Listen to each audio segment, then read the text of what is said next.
हुजूर बाबा सावन सिंह जी महाराज की जय। परम संत कृपाल सिंह जी महाराज की जय। रामायण में संत मत अध्याय 3 गरुड़ के 7 प्रश्न। परम संत कृपाल सिंह जी महाराज फरमाते हैं कि पुनि सप्रेम बोलेऊ खगराऊ जो कृपाल मोही ऊपर भाऊं। तो गरुड़ ने कहा कि तुम मुझसे बड़ा प्रेम करते हो। एक काक भुसुंडी जी, आप मुझ पर मेहरबान हो। मेरे दिल में कुछ शंकाएं हैं, मैं वह आपसे पूछना चाहता हूँ। आप दया करें। हमेशा याद रखो, शिष्य के लिए प्यार गुरु के दिल में है, उतना शायद हजारों माताओं और पिताओं में नहीं होगा। समझे?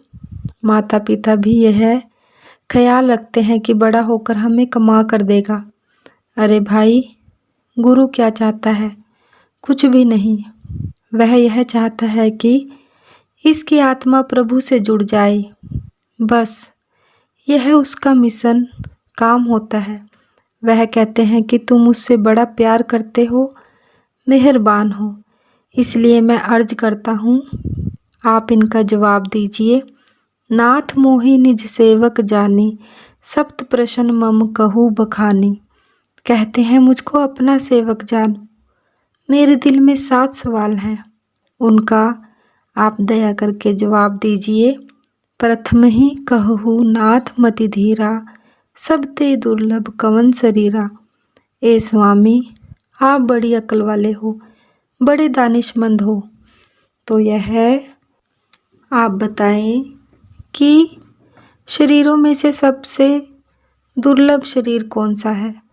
पैदाइशें तो बड़ी हैं, बड़ी योनियां हैं, तो योनियों में से किस योनि का शरीर धारण करना सबसे दुर्लभ है? पहला सवाल यह है। बड़ दुख कवन कवन सुख भारी, सोऊ संक्षेप ही कहू बिचारी। कहते हैं सबसे बड़ा दुख किस बात में है और सबसे बड़ा सुख किस बात में है? यह ज़रा खोलकर थोड़ा सा खुलासा करके मुझे समझाएं, ताकि मुझे समझ आ जाए। दुख तो हम नहीं चाहते हैं ना, सुख चाहते हैं। तो बड़ा सुख किस बात में है? क्या इंद्रियों के भोगरसों में है? हम इसमें भी सुख मानते हैं कि नहीं? इसका जवाब देंगे। और सबसे बड़ा दुख किस बात में है? यह दूसरा और तीसरा सवाल है। संत असंत मरम तुम्हें जानहूँ, तिन्हें कर सहज स्वभाव बखानहूँ। कहते हैं आप संत और असंत के भेद के जानने वाले हो। आप इनको सहज स्वभाव से बताओ कि उनका स्वभाव क्या होता है, संत क्या होता है और असंत क्या होता है, इन दोनों के स्वभाव क्या होते हैं, यह बताइए। यह चौथा सवाल हुआ। कवन पुण्य श्रुति विदित विशाला, कहू कबन अघ परम कराला। पांचवा सवाल यह है कि वेदों में कौन सा पुण्य सबसे बड़ा गिना गया है? वेद श्रुति है ना, यह श्रुति है स्मृति और है। श्रुति वह है जिसका ताल्लुक संबंध सुनने से है। और कौन सा पाप सबसे जबरदस्त है? यह छठा सवाल है। मानस रोग कहू समुझाई, तुम सर्वज्ञ कृपा दिखाई। कि इंसान को कौन कौन से रोग लग रहे हैं? आप तो सर्वज्ञ हो, सब कुछ जानने वाले हो। यह जरा खोल कर समझाओ कि हम लोगों को कौन कौन से रोग लग रहे हैं, कैसे हम उनसे आज़ाद हो सकते हैं, कैसे उन रोगों से बच सकते हैं। यह 7वां सवाल है। तात सुनहु सादर अति प्रीति, मैं संक्षेप कहूँ यह नीति। इस पर काक भुसुंडी जी बोले कि ए प्यारे, तुम प्रेम से सुनो बात को। मैं तुमको अब इन सवालों का जवाब दे रहा हूँ। प्रेम से सुनो, सब तरफ से ख्याल को हटाकर सुनो। इख्तिसार करके संक्षेप में थोड़ा डाइजेस्ट निचोड़ आपके सामने जवाब में देता हूँ। नर्तन सम नहीं कवनयु देही, जीव चराचर जाचत तेही। कहते हैं इंसान के जिस्म से ज़्यादा कोई बढ़कर नहीं है। मनुष्य जीवन सबसे ऊंचा है।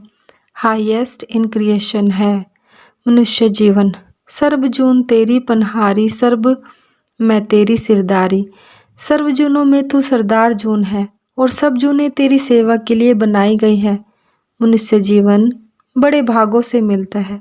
जितने चराचर जीव हैं वे सब ख्वाहिश इच्छा करते हैं मनुष्य पाने की, मनुष्य जीवन पाने की। यहाँ तक बयान किया है, जिस देही को सिमरे देव, सो देही भज हरि की सेव।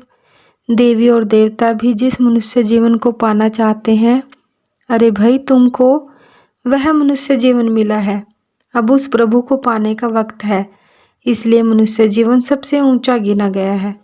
फिर आगे और बयान करते हैं कि मनुष्य जीवन किस लिए हमको मिला, उसकी गर्ज बयान करते हैं, क्योंकि ऊंचा गिना है।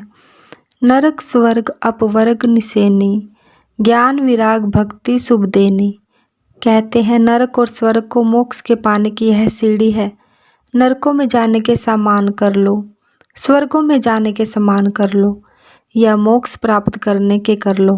मनुष्य जीवन में तुम यह तीनों काम कर सकते हो। पिछले प्रारब्ध कर्मों के अनुसार मौजूदा जन्म मिलता है, इसमें हमको थोड़ी आज़ादी है।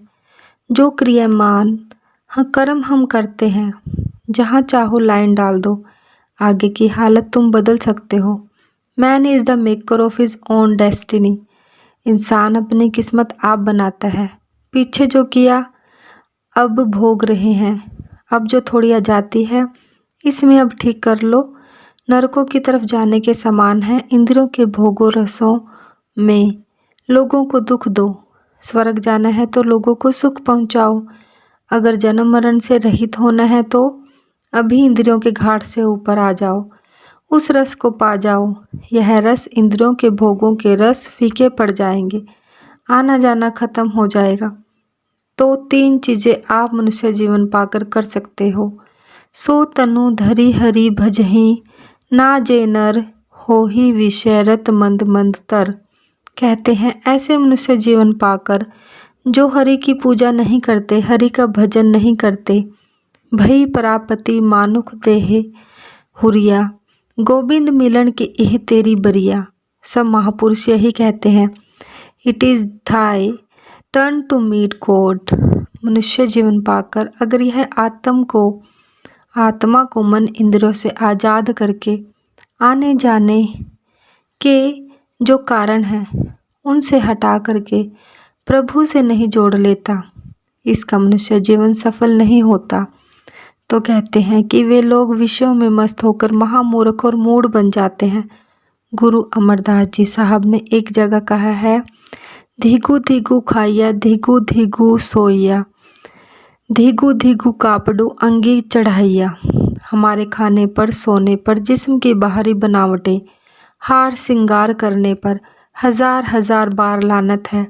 फिर कहा, धिगु शरीर कुटुंब सहित सियो। इस मनुष्य जीवन को धारण करने पर भी हजार हजार बार लानत है। अगर बाल बच्चों का ही काम करता रहा, इन कामों पर भी हजार हजार बार लानते हैं। जीतू होनी खसमू न पाइयाँ। अगर मनुष्य जीवन पाकर उस प्रभु को नहीं पाया तो जितने काम किए उन सब पर हजार बार लानत है। अवरी काज तैरे किते न काम, मिलू साध संगति भजू केवल नाम। साधु संग करो भाई, मालिक के साथ जुड़ो। यह मनुष्य जीवन का आदर्श है। अगर मनुष्य जीवन पाकर यह काम नहीं किया तो मनुष्य जन्म बर्बाद चला गया। खसम न चिन्ह बावरी का करत बड़ाई। कबीर साहब कहते हैं, मनुष्य जीवन पाकर तुम किस बात की बड़ाई करते हो, अगर मनुष्य जीवन पाकर उस मालिक को तुमने नहीं पाया। बातन भक्त ना होएंगे छोड़ो चतुराई। यह बातों का मजमून नहीं है भाई, चतुराई की बातें छोड़ो। देखो तुम क्या कर रहे हो, नरकों को जाने का सामान कर रहे हो या स्वर्गों का या मोक्ष का, यह सोचो। रेलवे लाइन डालने से पहले आपको अख्तियार है, जिस तरह लाइन चाहे डालो। एक बार डाल दी गई तो ट्रेन उसी पर चलेगी। मनुष्य जीवन में थोड़ी आज़ादी है।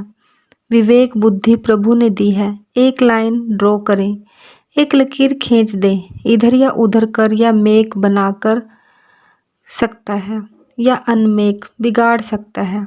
देख लो आप क्या कर रहे हो। बड़े प्यार से समझा रहे हैं कि मनुष्य जीवन बड़े भागों से मिलता है। इसको पाकर यह 3 चीज़ें तुम कर सकते हो। अगर मनुष्य जीवन पाकर आपने हरि को नहीं पाया, उसका भजन नहीं किया, अपनी आत्मा को मन इंद्रियों से आज़ाद करके उसके साथ जुड़े नहीं, मनुष्य जीवन बर्बाद चला गया। पौड़ी छुटकी फिरी हाथी न आवे, अहिला जन्म गवाइया। एक बार मनुष्य जीवन की पौड़ी हाथ से निकल गई, यह जन्म तो बर्बाद गया।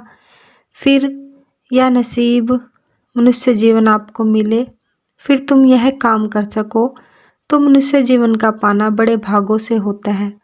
इसको पाकर जो लोग प्रभु की भक्ति नहीं करते, मोक्ष को नहीं पाना चाहते, वे नरकों और स्वर्गों का सामान कर रहे हैं। अरे भाई, वे जन्म को बर्बाद कर रहे हैं। कुरान शरीफ में जिक्र आता है कि जो इस दुनिया के आशिक प्रेमी लोग हैं, उनको परलोक हराम है, और जो परलोक के पुजारी हैं, उनको यह दुनिया हराम है, और प्रभु के पुजारियों को दोनों हराम है। बताओ आप क्या कर रहे हो, सोचो। महापुरुषों के कलाम बड़े मतलब खेज गूढ़ होते हैं, पुरमानी अर्थयुक्त पुरम गज होते हैं, साथ साथ समझाते चले जाते हैं। अरे भाई, यह मनुष्य जन्म तीनों ही चीज़ों को पाने की सीढ़ी है। मनुष्य जीवन तुम क्यों चाहते हो? इसमें तुमने प्रभु को पाना था, क्या कर रहे हो? जरा ठंडे दिल से विचारो। कई भाई दान करते हैं इसलिए कि आगे हमें रोटियां मिलेंगी, यहाँ जूती देते हैं कि आगे हमें जूती मिलेगी। अरे भाई, तो परलोक के पुजारी हुए ना, आना जाना तो खत्म नहीं हुआ।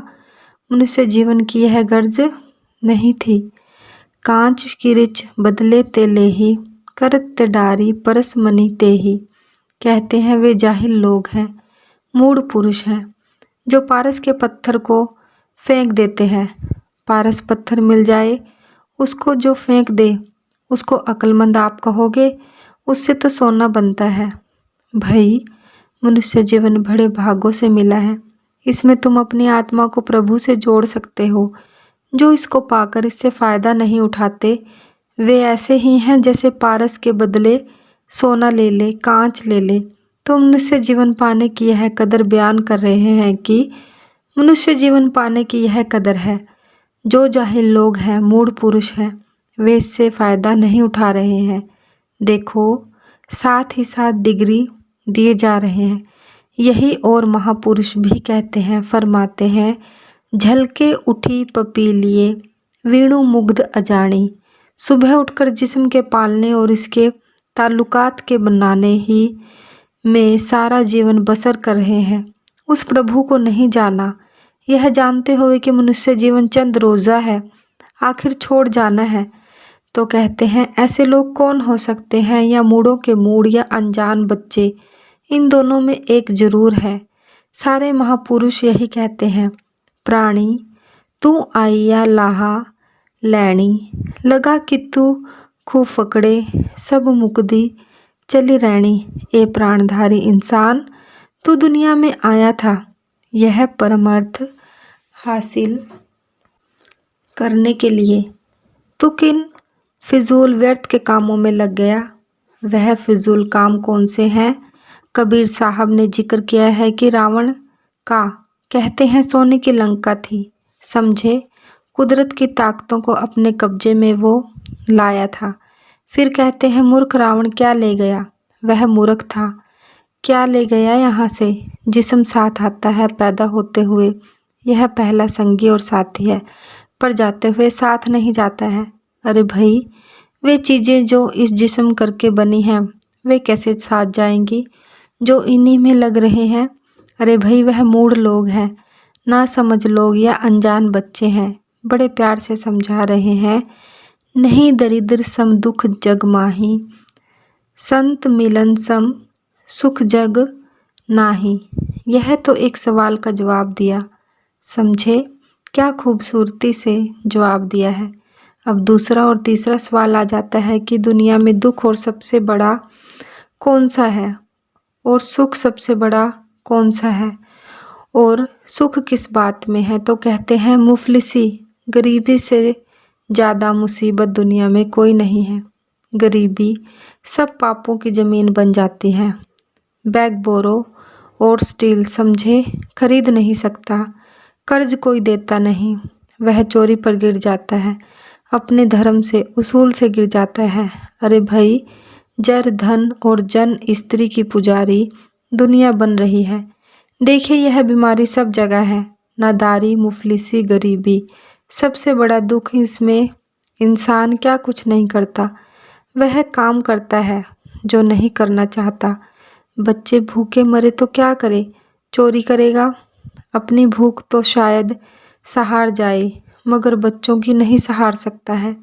कहते हैं यह बड़ा भारी दुख है, समझे। आप देखिए, पैसे कमाने के लिए, मुफलिसी को दूर करने के लिए लब लालच में गिर जाता है तो संयम का जीवन होना चाहिए। धाली खाई किथु किछु हथहु देह, नानक यराहु पछाणहाई से ही। जिसकी रोजी ही परागंदा कमाई खराब है, परागंदा रोजी परागंदा दिल।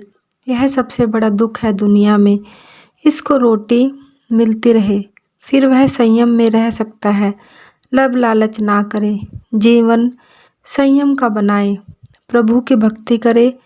पेट में रोटी पड़े तभी, पेट ना पाइयां रोटियां ते सबो गल्ला खोटियां।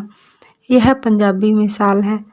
तो बड़े प्यार से कहते हैं कि मुफलिसी सबसे बड़ा दुनिया में दुख है और संतों के मिलाप से ज़्यादा कोई सुख नहीं है।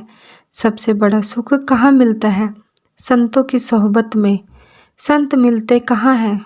सो कॉल्ड तथाकथित संत तो बड़े मिलेंगे, सचमुच संत कहीं कहीं मिलेगा। संत की तारीफ की गई, हमरो भरता बड़ो विवेकी, आपे संतु कहावे।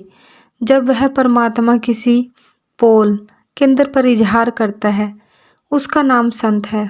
उसके पास क्या है? चारी पदार्थ जे के मांगे, 7 जना की सेवा लागे। चारों पदार्थ उसके पास है, धर्म, अर्थ, काम और मोक्ष। बड़ी भारी बरकत है। तो बड़े प्यार से समझा रहे हैं कि सबसे बड़ा सुख दुनिया में संतों की सोहबत में है। परमात्मा के चरणों में जाने में सबसे बड़ा सुख है। मगर जब तक उसको परमात्मा देखा नहीं, फिर गुरु प्रीसीड्स गॉड, गुरु प्रभु से पहले आता है, जिसमें वह प्रभु प्रकट है। उसकी सोहबत में ठंडक मिलती है, वह सबसे बड़ा सुख है। झुलसा हुआ इंसान धूप में जब एक साएदार दरख्त के नीचे आ जाता है तो ठंडक को पा जाता है, होश आ जाती है। बगुआ बडुआ अगन सगल तृण जाले, कोई बिरला बूटा हरियोरी। बड़वा अगन ने सारे दरख्तों को जला रखा है, कहीं कहीं कोई सरसब्ज हरा भरा दरख्त है। कौन? कोई अनुभवी पुरुष जिसके अंतर प्रभु प्रकट है, वहाँ जाकर ठंडक और राहत मिलती है। जिसु मिलिए मनी होई अननंदु, सो सतिगुरु कहिए। जिसके पास बैठने से थोड़ी ठंडक मिले, टिकाम मिले, दुनिया भूल जाए, यह निशानी है, समझे। दिलानंदे कसे बनिशी की ओ अज, दिल खबरदारद ए दिल। किसी ऐसे की नज़दीकी इख्तियार कर जिसको हमारे हाल का पता हो कि हम किस मुसीबत में गिरफ्तार हैं। क्या करो? बजेरे आ दरख्ते रो बरो गुलहाए तरतारद। किसी ऐसे दरख्त के नीचे बैठो जिस पर तरोताज़ा फूल महक रहे हों। दुनिया में झुलसा हुआ इंसान जब वहाँ बैठता है, थोड़ी ठंडक उस मंडल में मिलती है, चार्जिंग आवेश है उसमें। कहते हैं संतों की सोहबत जैसा कहीं सुख नहीं।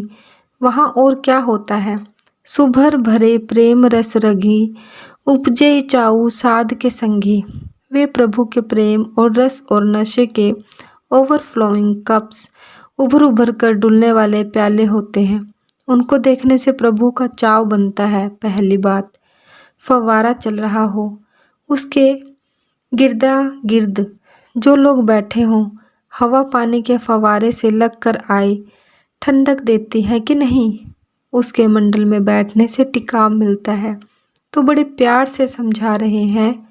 फिर कहा है, महापवित्र साध का संग जिसु भेंटत लगे हरि रंग। साधु की संगत महापवित्रता को देने वाली है, जिसके साथ भेंट करने से, मिलने से नहीं भाई, भेंट करने से, दिल को दिल की राह बनाने से प्रभु का नशा आ जाता है। Spirituality can not be taught but caught. रूहानियत सिखाई नहीं जाती बल्कि छोहो छूत की तरह पकड़ी जाती है। रंग आ जाता है, नशा आ जाता है। चैतन्य महाप्रभु का वाक्य है, उनका बोला था, हरि बोल। महात्मा के अपने बोले होते हैं, उसी प्रभु के नाम के बोले होते हैं, तो वे हरि बोल कहकर बोला करते थे, हरि बोल हरि बोल हरि बोल। एक धोबी घाट पर चले गए, एक धोबी के पास खड़े हो गए तो कहा, हरि बोल। धोबी ने समझा कोई पैसा मांगने वाला आ गया, उसने ना बोला, एक बार भी ना बोला। दोबारा उन्होंने कहा, 4-6 बार कहा, नहीं बोला। उसने फिर सोचा यह पीछा छोड़ता नहीं, चलो हरि बोल कह दे। क्या है? जब हरि बोल कहा तवज्जो मिल गई, नाचने लग गया, हरि बोल हरि बोल। वह भी नाचने लग गया। साथ के सिपाहियों ने देखा, भाई हमारे भाई को क्या हो गया, आके कहें हरि बोल भाई। वे भी हरि बोल कहने लग गए। सारा धोबी घाट ही नाच उठा। यह रंग मिलता है अनुभवी पुरुषों की सोहबत से। तो बड़े प्यार से समझा रहे हैं कि संतों की सोहबत जैसा कोई सुख नहीं। सबसे बड़ा सुख संतों की सोहबत में। समझो, जब तुम आ गए, समझो प्रभु की सोहबत में आ गई, क्योंकि प्रभु उसमें प्रकट हो रहा है। बिजली हर जगह परिपूर्ण है। बताओ अब आपका क्या संवारती है। पर अगर किसी पोल स्तंभ पर वह पावर हाउस से कनेक्ट हो, बिजली घर से जुड़ चुकी हो, तो वह तुम्हारे सारे काम करती है कि नहीं। तो प्रभु सारे हृदयों में है, मगर जिस हृदय में वह प्रकट हो गया, उससे तुम्हारे सारे काम बनते हैं। उसके चरणों में जाओ। मौलाना रूम साहब ने कहा कि अगर तुम किसी वली अल्लाह के नज़दीक आ गए, तो समझो तुम प्रभु के नज़दीक आ गए। क्यों? उसमें वह प्रभु प्रकट है। वह पोल है जिसमें वह इजहार कर रहा है। समझे, अगर तुम किसी वली अल्लाह महात्मा से दूर हो गए, तो समझो तुम प्रभु से दूर हो गए। उससे दूरी प्रभु से दूरी है, उससे नज़दीकी जो है वो प्रभु की नज़दीकी है। अब आप समझे, जो जवाब दे रहे हैं, बड़ी खूबसूरती से दे रहे हैं कि सबसे बड़ा दुख मुफलिसी, नादारी, गरीबी, मोहताजी है, और सबसे बड़ा भारी सुख संतों की सोहबत में है। पर उपकार बचन मन काया, संत सहज सुभाऊ खगराया। 3 हो गए सवाल। अब यह चौथा सवाल है कि संत और असंत में क्या भेद है, क्या स्वभाव होता है उनका। कहते हैं मन वचन और कर्म से पर उपकार करना, यह संतों का सहज स्वभाव है। मन से भी, वचन से भी और कर्म से भी। यही नहीं कि मन से बुरा सोचे, मन से भी भला सोचते हैं। नानक नाम चढ़दी कला, तेरे भाणे सरबत दा भला। Peace be under thy will the world over. यह उनकी भावना है, यह उनका मिशन है। समझे, उससे प्रभु से प्यार करो, वह सब में है, सबसे प्यार करो। आप जुड़े हैं, लोगों को जोड़ते फिरते हैं। गुरुमुख कोटि उधार दा, दे नावे एक कणी। यही उनका काम होता है। तो बड़े प्यार से समझा रहे हैं कि ए गरुड़, यह संतों का सहज स्वभाव है। मन करके, वचन करके और कर्म करके उपकार करना। वचन करके भी वही कथन होगा जो पर उपकार से ताल्लुक़ रखता हो, और कर्म करके भी उपकार करेंगे। दुखियां के दुख दूर करेंगे, उनकी भूख प्यास दूर करेंगे। यह उनका काम रहता है, यह स्वभाव है उनका कुदरती। कोई नेक काम करे या बद करे, दूसरों के लिए परोपकार का कायदा, अपने सुखों को छोड़कर दूसरों के सुखों के लिए अपने सुखों को कुर्बान कर देना, इसका नाम है परोपकार। संतों का परोपकार सबसे बड़ा है। हमारे हुजूर बाबा सावन सिंह जी महाराज एक मिसाल फरमाया करते थे कि एक जेल खाना है, उसमें कैदी लोग रहते हैं। एक आदमी वहाँ गया, उसको रहम आया कि इन बेचारों को अच्छी रोटी नहीं मिलती है, तो वहाँ कुछ रुपया दे दिया गया कि इनको आगे से अच्छा खाना मिला करे। वह परोपकार कराया। उसके बाद एक और भाई गए, बड़े परोपकारी थे। उन्होंने देखा इनको कपड़े अच्छे पहनने को नहीं मिल रहे, सर्दियों का मौसम है, नंग धड़ंग है। उन्होंने रुपया मंजूर कर दिया और आ गए, कपड़े अच्छे मिलने शुरू हो गए। एक और भाई गया कि ये काल कोठड़ियों में रहते हैं, अंधेरी कोठड़ियां हैं, कोई सफाई का सामान नहीं। कहने लगा इनको मकान बना दो और सफाई का सामान कर दो। रुपया मंजूर कर दिया। वह भी परोपकार कर गया। तीनों गए परोपकारी। परोपकार तो किया मगर कैदी कैदी ही रहे। खाना देना, कपड़े देना, रहने सहने को अच्छी जगह दे देना, यह तो भाई सभी करते हैं, ये लोग भी बड़े दुर्लभ है। मगर इससे बड़ा एक और परोपकार है जो संत कहते हैं, जो संत करते हैं। वह क्या? एक आदमी आया, उसके पास जेल खाने की कुंजी थी। उसने दरवाज़ा खोला और कहा, जो निकल सकता है निकल जाओ। वो संत तन के पिंजरे से आज़ाद करते हैं, जन्म मरण से छुड़ाते हैं, प्रभु से जोड़ते हैं। यह उनका सबसे बड़ा परोपकार है। तो कहते हैं संत जन मन वचन और कर्म से परोपकार करते हैं। यह उनका सहज स्वभाव होता है। कोई बुरा करे तो भी वह अच्छा करेंगे। समझे? आगे और इसी मजमून को खोलते हैं। संत सहहि दुख पर हित लागी, पर दुख हेतु असंत अभागी। कहते हैं संत का यह एक स्वभाव हुआ।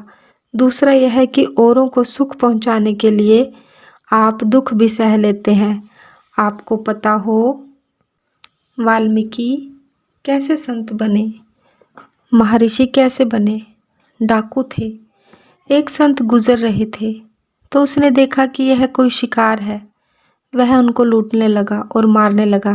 कहने लगे, मारो नहीं, किस लिए मारते हो? जो कुछ लोगे घर वालों को दोगे। तुम यह पाप करते हो ना? कहने लगा, हाँ। फिर तुम यह तो सोचो कि तुम्हारे इस पाप में कोई तुम्हारा हिस्सेदार भी है कि नहीं? कहने लगा, मेरे घर वाले सब हैं। हुजूर कहने लगे, भाई तुम ऐसा करो, तुम जाओ घर वालों से पूछाओ कि क्या वो तुम्हारे इस पाप का हिस्सा बांटेंगे? कहने लगा, वाह भाई, यह अच्छा आदमी मिला, मैं जाऊं घर, यह जाए भाग। महात्मा कहने लगा, नहीं, मैं भागता नहीं, मुझे दरख्त से बांध दो अच्छी तरह से।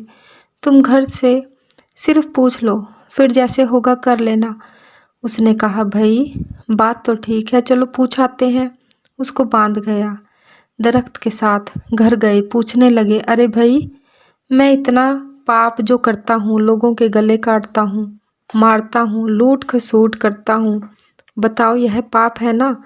तुम मेरा हिस्सा बांटोगे? कहने लगे, हम क्यों हिस्सा बांटे, हमें तो रोटी चाहिए, जहाँ से मर्जी है ला कर दो। जवाब मिल गया। आ गया, खोला दरख्त से, महाराज मुआफ़ करो। तो संत अपने आप को बंधवा भी लेते हैं, इसलिए कि कोई सुखी हो जाए। यह स्वभाव है उनका। दूसरों के सुख की खातिर अपना आराम छोड़ते हैं। समझे? गुरु नानक साहब थे, घर से निकले, घर बार छोड़ा, बच्चों को छोड़ा। अरे भाई, कहाँ कहाँ नहीं फिरे, किस लिए? दूसरों के सुख के लिए। उनके 2 लड़के थे। सास ने उन्हें खड़ा कर दिया। कहने लगी, देख नानक, तूने अगर यही कुछ करना था तो यह बच्चे क्यों पैदा किए? दुनिया भी 2 मुँही सर्पनी है, बड़ी बुरी तरह पेश आती है। कहने लगे, माता, जिन मोह के बंधनों में तू मुझे फंसाना चाहती है, मैं दुनिया को इन बंधनों से आज़ाद करने आया हूँ। जगत जलंदा रख ले प्रभु आपन कृपाधारी। यह प्रार्थना की है गुरु नानक साहब ने। जगत में आग लग रही है, हे प्रभु इसको बचा लो। इंसान वही है जो दूसरों के लिए जिए, अपने लिए तो कुत्ता भी अपना पेट भर लेता है। तो संत का स्वभाव है परोपकार करना, मन वचन और कर्म करके। मन करके भी यह नहीं कि किसी का वो बुरा सोचते हैं, वे दूसरों को सुख पहुंचाने के लिए आप दुख भी उठाते हैं। किस लिए? उनका प्रेम है प्रभु से और प्रभु सब में है इसलिए। और जो असंत हैं वे बदनसीब हैं, वो दूसरों को दुख पहुंचाने के लिए आप दुखी होते हैं। 100 मुसीबत उठाएंगे, दूसरे का घर जल जाए जरूर, फर्क हुआ कि नहीं? एक दूसरे को सुख पहुंचाने के लिए दुख उठाते हैं, एक दूसरों को दुख पहुंचाने के लिए दुख उठाते हैं। कहते हैं यह स्वभाव है भाई संतों का और असंतों का। आगे और मिसाल देकर समझाएंगे, जरा गौर से सुनो।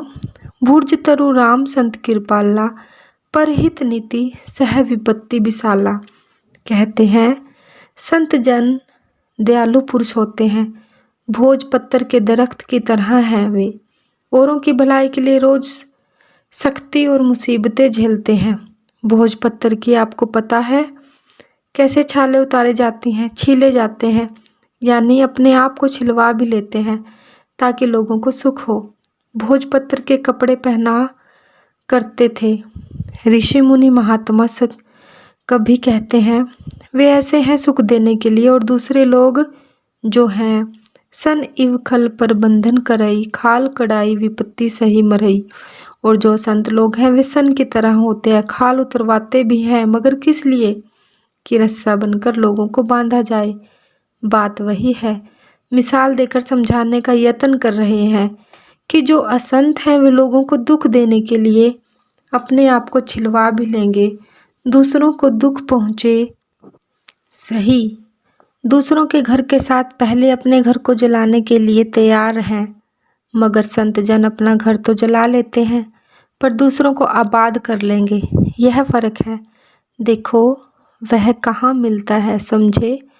यह संतों और असंतों के लक्षण है, स्वभाव है। संतों की अपनी कोई गर्ज नहीं, वे लागर्ज हैं, सिर्फ प्रभु के हुक्म के अंतर काम करते हैं। उनका काम ही यह है कि बिछड़ी हुई आत्माओं को मन इंद्रियों से आज़ाद करके प्रभु से जोड़ना, यह उनका काम है।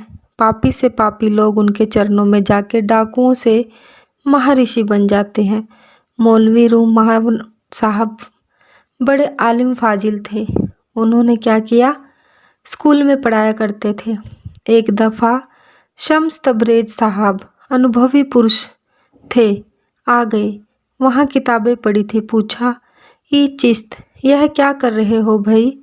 तो जवाब दिया ई हाल अस्तो नमे फहमी। कहने लगे अरे भाई यह ऐसा इल्म है, तुमको पता यह क्या है? खैर वे चले गए।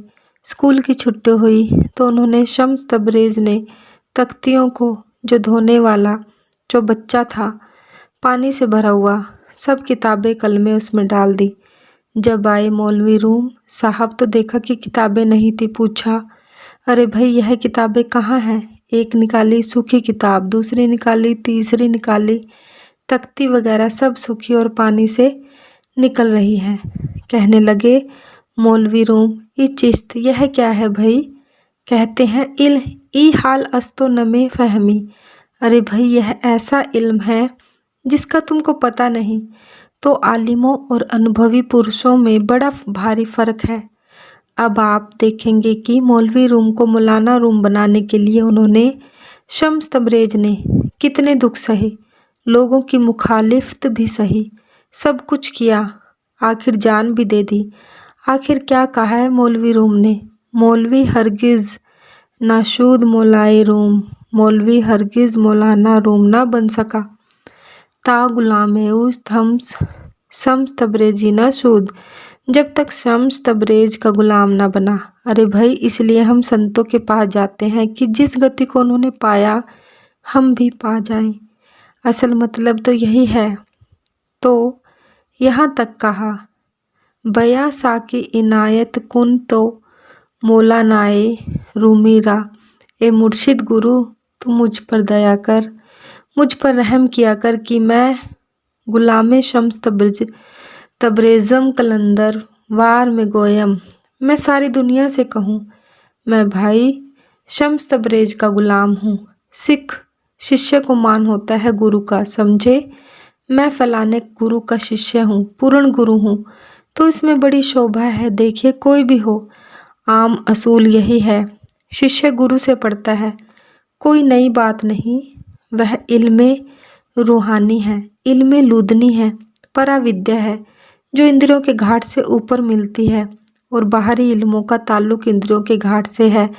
Where the world's philosophies and there the religion starts, जहाँ दुनिया के फलसफे खत्म हो जाते हैं वहाँ से सच्चा परमार्थ शुरू होता है। वे उस राज के देने वाले हैं, इसलिए उनकी महिमा वेद शास्त्र ग्रंथ पोथियाँ सभी गाते रहें। कहते हैं यह संत और असंत के लक्षण हैं, समझे खल बिनु स्वास्थ्य पर अपकारी, अहि मूसक ईव सुनो उर्गारी। अब कहते हैं कि ऐसे खोटे पुरुष जैसे सांप और चूहा जहाँ होंगे काटेंगे, चूहा कहीं भी हो कुतर कुतर करेगा, यह उसका स्वभाव है। ऐसे दूसरों को नुकसान पहुँचाते रहते हैं, उनका क्या बनता है, बनता बनाता कुछ नहीं उनका, पर यह स्वभाव है, चूहों का स्वभाव है कुतरना। चाहे कपड़ा मिल जाए, चमड़ा मिल जाए, लकड़ी मिल जाए, लोहा मिल जाए, काटेंगे। सांप का स्वभाव है काटना। कहते हैं ऐसे ही खल पुरुषों का क्या फ़ायदा है। असंत जन जो हैं वो दुख ही देना चाहते हैं, उनके स्वभाव में यह शामिल हो चुका है। पर संपदा विनाशी नसाही, जिमी ससी इहती हिम उपल बिलाही। कहते हैं दूसरों की दौलत को बर्बाद करने के लिए आप भी तबाह हो जाएंगे, मगर दूसरों को तबाह कर देंगे। ओले पड़ते हैं खेत पर, खेत बर्बाद हो जाता है और आप भी नाश हो जाते हैं। मिसाल देकर समझाया है, दुष्ट उदय जग आरती हेतु, जथा प्रसिद्ध अधम ग्रह केतु। फरमाते हैं कि ऐसे पुरुषों का दुनिया में आना ऐसा ही है जैसे केतु तारा मशहूर है। केतु आ गया भाई, खैर नहीं, उससे सुख किसी को नहीं पहुंच सकता, समझे ऐसा स्वभाव उनका है, उनसे दुख ही दुख निकलेगा। संत उदय संतत सुखकारी, विश्व सुखद जीमी इंदु तमारी। संतों का प्रकट होना सुख देने वाला है। जैसे कहते हैं काली रात हो, चांद की ठंडी ठंडी रोशनी सुख देती है, लोगों को ठंडक पहुंचाती है, ऐसे उसका जीवन दुनिया में है। परम धर्म श्रुति विदित अहिंसा, परम निंदा सम अघना गरीसा। अब कहते हैं वेदों के अनुसार अहिंसा परमो धर्म, दूसरों का दिल ना दुखाना, यह सबसे बड़ा धर्म है। यह संतों का स्वभाव है। अहिंसा परमो धर्म, यह सबसे बड़ा सुख देने वाला है। किसी का बुरा चितवन ना करना, मन करके ना वचन करके ना कर्म करके। जे तऊ पिया मिलन दिसीक, ता हिया ना ठाही के हिदा। अगर प्रभु को पाना चाहते हो तो किसी दिल को ना दुखाओ। यहाँ तक बयान किया है। हाफिज साहब एक जगह जिक्र करते हैं कि क्या करो मैं खुरो शराब पियो, यह पाप है बड़ा। कहते हैं यह भी पी लो, इससे बढ़कर और भी कोई पाप है। मैं खुरो मुसहिफ बिसोज, सब धर्म पुस्तकों को जला दो, यह भी पाप है बड़ा। कहते हैं यह भी कर लो, इससे भी बड़ा और पाप है। आतिश दर काबा जन, खुदा के घर में आग लगा दो, यह सबसे बड़ा पाप है, मगर इससे भी बड़ा पाप है और भी पाप है। साकिने बुत खाना बाश, हरचे कुन व लेकिन मर्द माजारी मकुन। दिल न दुखाओ, दिलाजारी मत करो भाई, यह सबसे बड़ा पाप है। सारे महापुरुष यही कहते हैं दिलाजारी ना करो, यह सबसे बड़ा धर्म है और दूसरों की बुराई करने के बराबर और कोई पाप नहीं है। बस यह सवाल था, ना कि दुनिया में कौन सा पुण्य सबसे बड़ा है और कौन सा पाप जबरदस्त है। यह है 5वां और 6ठा सवाल, उसका जवाब दे रहे हैं। अहिंसा धारण करो भाई, यह सबसे बड़ा धर्म है। अहिंसा परम धर्म है, यह वेदों में सब महात्माओं की वाणियों में आता है। देखिए, प्रेम और अहिंसा साथ साथ चलते हैं। जिसका प्रेम होगा उसके लिए अहिंसा होगी। जिसके साथ प्रेम है तुम उसको कभी दुख दोगे, कभी दुख नहीं दोगे। यह निशानी है प्रेम की। ये दो पहलू हैं एक ही चीज के। दो संतों महात्माओं ने, वेदों शास्त्रों ने कहा, तुम परमात्मा से प्रेम करो। परमात्मा सब में है, सबसे प्रेम करोगे तो दुख किसको दोगे? तो अहिंसा सबसे बड़ा पुण्य है और दूसरों की बुराई करना यह सबसे बड़ा पाप है। बस यह छठे सवाल का जवाब दिया है। एक और 7वां सवाल रह गया। उसका जवाब तो बहुत लंबा है, मगर खैर थोड़ा इसके साथ। हर गुरु निंदक दादूर होई, जन्म सहस्त्र पाव तन सोई। अब कहते हैं विष्णु और गुरु की निंदा करने वाले मेंढक का शरीर 1000 जन्म तक धारण करते हैं। बयान है संतों का। द्विज निंदक बहु नरक भोग करी, जग जन्मे बायस शरीर धरी। ब्राह्मण यानी अनुभवी पुरुषों की निंदा करने वाले कहते हैं नरक भोग कर फिर कौवे का जन्म लेते हैं, इसलिए इनको काग भुषुंडी को कौवे का जन्म दिया है। यह भी गुरु की सिफारिश करने पर। यह रियायत हुई, चलो भाई कौवे बन जाओ, नरकों में ना जाओ। सुर श्रुति निंदक जे अभिमानी, रोक नरक पर ही ते प्राणी। कहते हैं जो देवताओं और वेदों धर्म शास्त्रों आदि की निंदा करते हैं वे मगरूर अभिमानी पुरुष हैं। वे सब रौरव जो सबसे बड़ा नरक है उसमें जाते हैं। हो ही उलूक संत निंदा रत, मोह निशा प्रिय ज्ञान भानुगत। कहते हैं संतों की निंदा करने वाले तो उल्लू बनते हैं। उल्लू का क्या कायदा है? अंधेरा उसको पसंद है, दिन अच्छा नहीं लगता। ऐसे ही जो निंदक पुरुष हैं वह संतों के हमेशा डार्क साइड, उल्टा पक्ष लेते हैं। उनको अज्ञानता पसंद है, ज्ञान पसंद नहीं, इसलिए वे उल्लू की योनि में जाएंगे। सब कई निंदा जे जड़ करही, ते चमगादुर होए अवतरही। कहते हैं संतों की निंदा करने वाले तो उल्लू की योनि में जाते हैं। जो सबकी निंदा करते हैं वे चमगादड़ की योनि में जाते हैं। चमगादड़ आपको पता है रात को लटकते हैं उल्टे दरख्तों के साथ। चांदने में उनका कोई रास्ता नहीं मिलता, भटकते फिरते हैं, दीवारों से टकरे खाते हैं। यह निंदकों का हाल है। निंदा भली किसे की नाही, मनमुख मुग्ध करनी। कहते हैं मनमुख जो लोग हैं वे निंदा करते हैं। निंदा किसी की भली नहीं, ना तो नेक की ना ही बद की। बद की भी निंदा करोगे, अगर कीचड़ पर पत्थर फेंकोगे तो छींटे तुम पर ही पड़ेंगे ना। As you think so you become. जिसका ध्यान करोगे वैसे ही तुम बन जाओगे। मुँह काले तिन निंदंका, नरके घोरी पवनी। उनके मुँह काले होंगे इस दुनिया में भी, अगली दुनिया में भी। घोर नरक में वे जाएंगे। सारे महापुरुष एक ही बात कहते हैं, सुनहूँ तात अब मानस रोगा, जिन्ह ते दुख पावही सब लोगा। अब 7वां सवाल रह गया कि मानस, मन के रोग कौन कौन से हैं जिनमें सब दुनिया गलतान है। अज्ञानता सबसे बड़ा रोग है। इसमें हर एक किस्म के दुख बार बार पैदा होते हैं। अगर राइट अंडरस्टैंडिंग, सुबुद्धि हो जाए, सही नजरी हो जाए, वह क्या है? हम आत्मा देहधारी हैं, देह का रूप बन गए, अज्ञानता में आ गए या नहीं। एहू शरीरू सब भूलू है, सब मूलू है माइया। भूल यहाँ शुरू हुई, सारी उम्र जिस्म और इसके ताल्लुकात में ही लंपट रहे, आना जाना बना रहा। यह सब दुखों का मूल है शरीर। देहधर सुखिया कोई न देखा, जो देखा सो दुखिया हो। देह धारण करके किसी को सुखी नहीं देखा, जो भी देखा सबको दुखी देखा। यह कबीर साहब कहते हैं तो बड़े प्यार से समझा रहे हैं कि अज्ञानता सब दुखों की जड़ है। इससे बार बार दुख पैदा होते हैं। मोह सकल नया दिन्ह करमूला, तिन्हते पुनि उपजही बहुसूला। अर्थात अज्ञान के सबब से जिस्म बन गया, जिस्म के साथ मोह बन गया, ताल्लुकात के साथ सब दुखों का मूल बन गया। यहीं से जड़ शुरू है।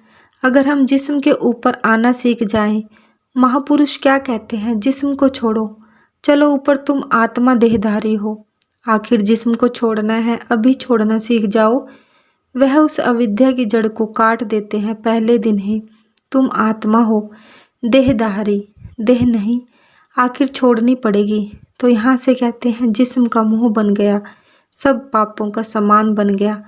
काम वात कफ लोभ अपारा, क्रोध पित्त नित छाती जारा। इंसान के अंतर 3 चीज़ें बयान की है, सुफरा, वात, बलगम, कफ और सोदा पित्त। इन तीनों के संयम के ना होने से बीमारियां बनती हैं। इन तीनों के सबब से सीने में हमेशा जलन होती रहती है, छाती जलती रहती है, वायु बढ़ जाए, कफ बढ़ जाए और सोदा पित्त बढ़ जाए। कहते हैं जो काम है यह सुफरा वायु है, लालच जो है यह बलगम है, गुस्सा जो है यह पित्त या सोदा है। काम, क्रोध और लालच या लोभ 3 चीज़ें जिस इंसान के अंतर हैं वह दुखी है। यह सबसे बड़ा रोग है, ये मानस रोग है। 3 बाकी उसके साथ आगे मोह का बनना कुदरती बात है। उसको रखना चाहता है, उसको फिर पाकर मस्त होना चाहता है, यह अहंकार है। तो एक कामना से सब कुछ बना। यह चीज़ एक ही है, याद रखो। जैसे पानी का एक नाला बह रहा हो बड़े ज़ोर से, तो बीच में एक पत्थर रख दो, पानी उससे टकराएगा तो 2 चीज़ें बनती हैं, एक आवाज़ होती है, दूसरे झाग बन जाती है। अरे भाई, जितनी कामना है, जेती मन की कल्पना काम कहावे सोई। जितनी मन की कल्पना है यह सब काम है। इनमें जब कोई रुकावट, जाहिरा या दर पर्दा बनती है वह क्रोध बन जाता है। अब क्रोधी पुरुष के मुंह से झाग आती है और आहिस्ता नहीं बोल सकता है, ऊंचा बोलेगा, यह 2 बातें उसमें बन जाती हैं।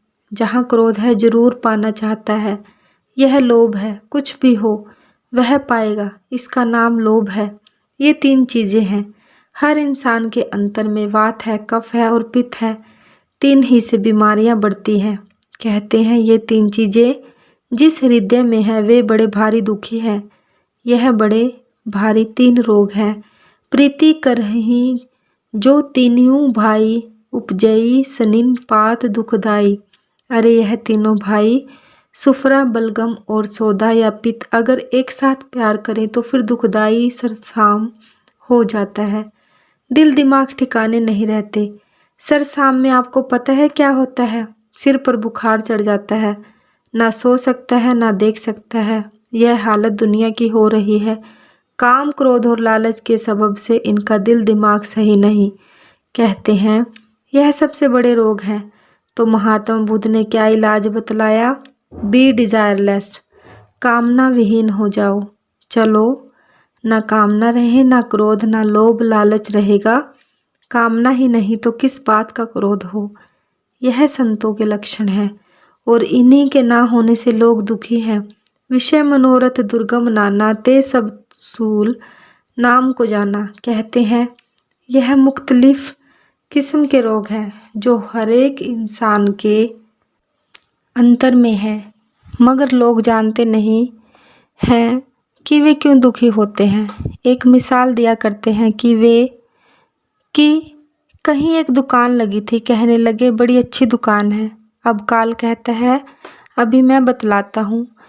इसने सौदा थोड़ा लगा दिया दीवार के साथ, उस पर मक्खी बैठी थी। मक्खी को खाने छिपकली आई, छिपकली को कुत्ता खाने आया, कुत्ते को मालिक ने डंडा मारा, सारी दुकान बर्बाद हो गई। अगर चेष्टा ना हो, किसी चीज़ की कामना ना हो तो बाकी चीज़ें कहाँ आएंगी। तो एक ख्वाहिश के पैदा होने, कामना के पैदा होने से सारे मानस रोग आ जाते हैं। ममता दादू कंडू ईर्षाई, हर्ष विषाद ग्रह बहुताई। ममता आ गई, नतीजा कभी खुशी कभी गम। ममता में कोई चीज़ बनी रहे तो सुख, टूटी तो दुख, और क्या है। यह दुनिया के दुख और सुख का मूल कारण है। पर सुख देख जरन सोई छई, कुष्ठ कुष्ठता मन कुटिलाई। यानी जब ममता आई तो खुद ही आई, खुद ही से खारिश पैदा होती है, समझे। रंज और दुख का कारण बन जाता है। और क्या कहते हैं, पराये सुख को देखकर जलना, यह भी बीमारी है। कहते हैं तपेदी की बीमारी है, समझे। जान ले मरेगी। और दिल की कितना फितना परदाजी है, कुछ ना कुछ शरारत पैदा करते रहना, यह कोढ़ की बीमारी है जो सबको लग रही है। देख लीजिए, ये कमजोरियां हैं हमें। कोढ़ का क्या फायदा है, क्या कायदा है, उसमें बू आने लगती है, कोई नज़दीक नहीं आता, यह शरारती है, इससे किनारे हो जाओ भाई। कहते हैं ये मानस रोग है जिनमें दुनिया फंस रही है।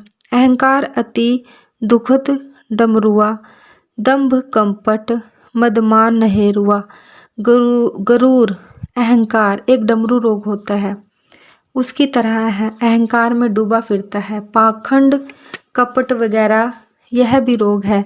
नहरूबा रोग होता है, यह लंबा सफ़ेद कोढ़ बन जाता है। बस यह हाल है दुनिया का। ये मानस रोग है जिसमें सब दुनिया जा रही है।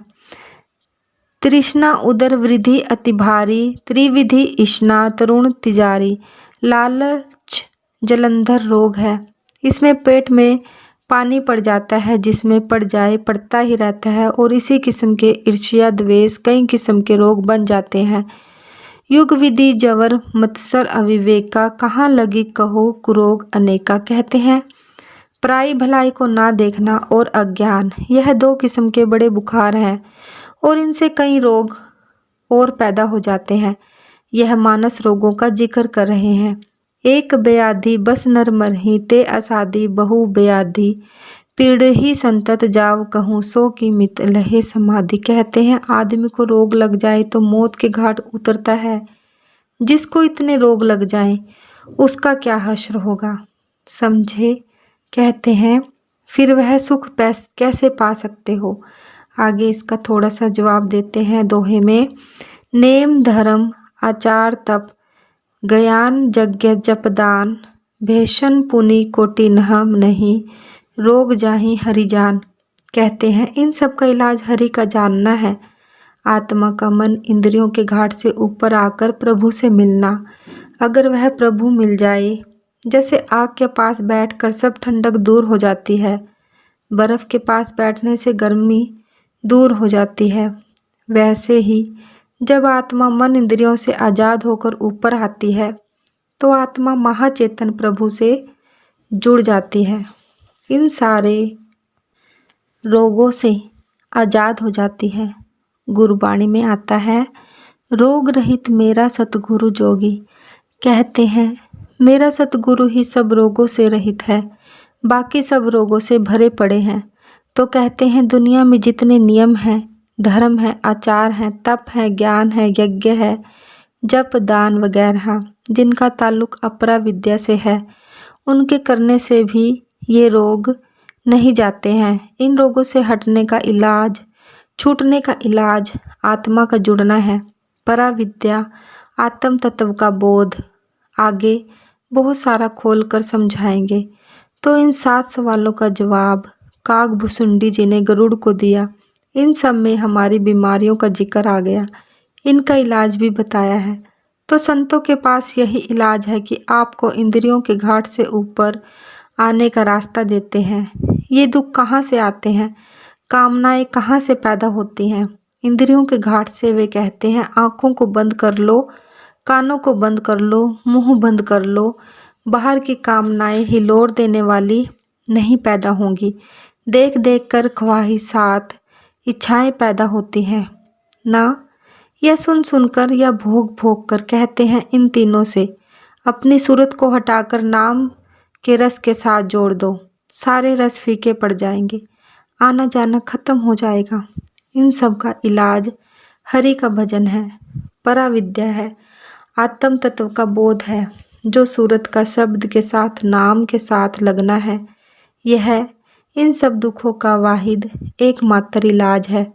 यही स्वामी शिवदयाल सिंह जी महाराज ने फरमाया, जो जो चोर भजन के प्राणी, नित नित आके दुख सहे, काम क्रोध सतावे उनको, लोभ नदी में डूब मरे, सो सियाने एक ही मत। रामायण यही कह रही है, कागभूषुंडी जी यही कह रहे हैं, यही स्वामी जी महाराज कह रहे हैं।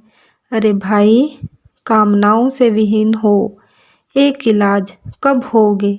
जब इंद्रियों का घाट छूटेगा। बाहर के रस क्यों असर कर रहे हैं? क्योंकि हम इंद्रियों के घाट पर बैठे हैं। गुरी दिखलाई मोरी, जीतू मार्ग पड़त है चोरी। गुरु वह मोरियां दिखलाता है जिससे हम लूटे जाते हैं। मूंदी लिए दरवाजे, बाजी अले अनहद बाजे। बाहर के दरवाजों को बंद कर लिया, अंदर वह अनहद ध्वनि श्रुति जारी हो गई। उस ज्योति का विकास हो गया। उस महारस को पाकर दुनिया के रस फीके पड़ गए, आना जाना खत्म हो गया। यह है इलाज सब बीमारियों का जिनमें दुनिया जा रही है। तो 7 सवालों का जवाब दिया है, इनको समझो। ग्रंथों पोथियों को पढ़ने से नहीं, समझो उन्होंने क्या कहा। हमारी ही इन बीमारियों का इलाज है वह हरि भजन के बगैर कुछ नहीं। हरि भजन कब मिलता है? जो हरि को भजते हैं, उनकी सोहबत से। उनका नाम संत जन है। उनका स्वभाव क्या है? मन वचन कर्म से पर उपकार करना। कोई बुरा करे तो भी उसके साथ उपकार करना, यह उनका खासा गुण है। तो यह रामायण का कुछ हिस्सा था जो आपके सामने रखा गया। हर एक महापुरुष ने यही बात कही है, वेद कतेब कहूँ मत झूठे, झूठा सो जो ना विचारो। ग्रंथों पोथियों में उन महापुरुषों ने के बयान हैं जिनको पढ़कर समझना है। जो उपदेश मिले उसको धारण करना है, उससे कल्याण होगा।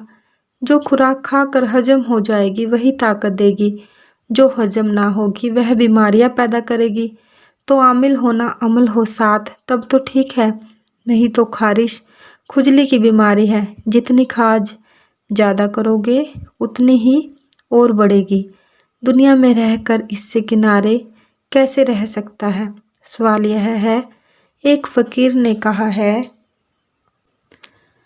दर मियाने कारे दरिया तख्ता, बंदम कर दई बाद में गोई की दामन तर मकून होशियार बाश। दरिया में एक तख्ते पर हमें बिठा दिया गया है, फिर कहते हैं देखना कपड़ा भीग ना जाए। हम दुनिया में हैं, इंद्रियों के घाट पर बैठे हैं। अरे भाई, कैसे बचे? काजल की कोठरी में कोई कैसी ही होशियार न बनो। दाग लागत पर लागत है। जब तक इंद्रियों के घाट पर बैठे हो, बाहर की कामनाएं आएंगी। किसी महापुरुष के पास बैठो, कामनाओं को बंद करना सीखो। यह सब संस्कार बाहर से आते हैं। आँखों के रास्ते 83% 14% कानों के रास्ते, बाकी 3% इंद्रियों को। तुमको हकीकत का राज भेद मिलेगा। वह चीज़ मिल जाएगी जिसको पाकर दुनिया की कामनाएं खत्म हो जाएगी। तो कामना विहीन होने से ही मुक्ति है। दुनिया में सुखी रह सकते हो, नहीं तो दुखों का रूप बन जाओगे। इसलिए महापुरुषों ने यही कहा, बी डिजायरलेस, कामना विहीन हो जाओ। कामनाएं ही नहीं तो दुख कहाँ? दुनिया में रहो, हरि से जुड़े रहो, हरगिज मगो। कहते हैं हम तुम को यह नहीं कहते कि अज दुनिया जुदा बाश, दुनिया से जुदा रहो, मगर कि हरे कारे बाशी बा खुदा बाश। किसी भी काम में रहो, प्रभु से जुड़े रहो, इसकी दुनिया का कामनाओं से रहित रहो, फिर दुनिया में रहते हुए तुम्हारी मुक्ति है। यह साधन कहाँ से मिलता है? नानक पूरा सती गुरु भेटिए, पूरी होवे जुक्ति। हंस दियाँ खेल दियाँ पैन दियाँ खावन दियाँ, विचे होवे मुक्ति। घर बार छोड़ने की जरूरत नहीं, ख्वाहिशात को कम करो। जितनी ख्वाहिशात बढ़ाओगे उतने ही दुख ही बड़े। थोड़े लफ्ज़ों में, साईं दा की पावना, इधरो पटना ते उधरो लावना, यह है इलाज इसका। तो आज का सत्संग रामायण के 2 हिस्से आपके सामने रखे गए। एक तो कागभूषुंडी जी ने अपना किस्सा बयान किया कि मैं इस योनि में कैसे आया। किसी अनुभवी पुरुष की निरादरी करने से, गुरु की सिफारिश पर और योनियों से रिहाई हुई। कागभूषुंडी काग बने और 7 सवाल जो दुनिया में हर एक के दिल में उठ रहे हैं, उनका बड़ी खूबसूरती से जवाब दिया है। इनको दिल में धारण करो, जितना धारण करोगे उतना ही हकीकत के नज़दीक हो जाओगे, जन्म सफल हो जाएगा। सतगुरु तेरा ही आसरा, सतगुरु तेरा ही आसरा। जय गुरुदेव, जय गुरुदेव।